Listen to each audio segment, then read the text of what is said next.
Hey everybody, welcome back for another video. I want to do a real quick video on these seed blocker tools. These things are awesome. This is the first year we've used them.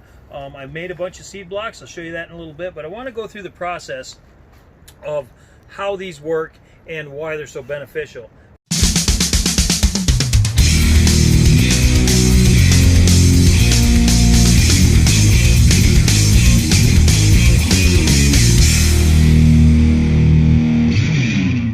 Up until this point, I've bought the regular trays, the black trays with all the little sections in them for years, and I just found myself buying them over and over and over, and I was like there's got to be a better way.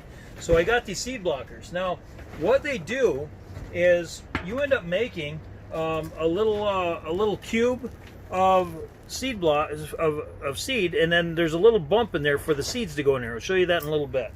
And then what happens? After they seed up, then you make the 2-inch blocks, and then those little cubes you made fit right inside the new 2-inch cubes. So let's get to making some of these cubes. I'll show you how they work. So the first thing you do is you just get your rich soil. You want to use a compost, something with a lot of organic matter in it. And I'm using pre-made potting soil, and this in itself is not really the greatest because it has a lot of perlite in it. So I'm going to add some seed starting mix, and this has got a lot of peat and stuff in it, a lot of organic matter, which will act as a binder. So I just sprinkle some of that right over the top. Okay, and then you got to add a little water. Actually, you got to add a lot of water. You want to do this. You think you're making mud pies here. That's how wet you want it. You got a lot of water, wetter than you think you should have it. Mix it all up real good, and it should drain out of there like that. That's how much water you want in this mix. So just push that back out of the way, and you just start pressing that dirt in there.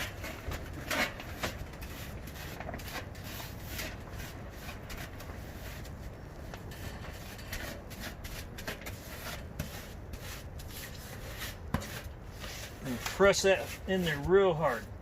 All right. Then what you're going to do, after you got a lot in there and you're pretty sure you got it, you're going to push down real hard, and you're going to see the water drain out of it. It's kind of screed off the bottom.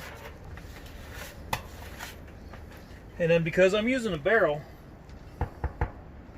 I got a little lip on there. And I'm just going to use a little scissor action here, a little seesaw, and that's going to scrape off the remaining off the bottom. And we take it over here and we put it in our tray, and you pull up here and push down on this.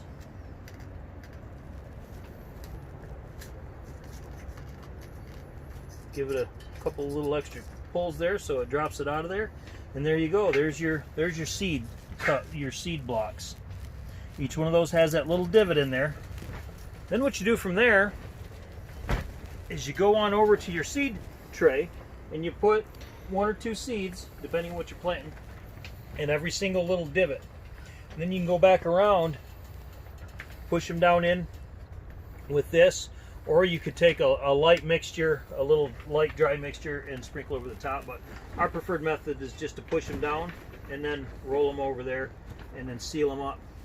We'll follow this up with our lids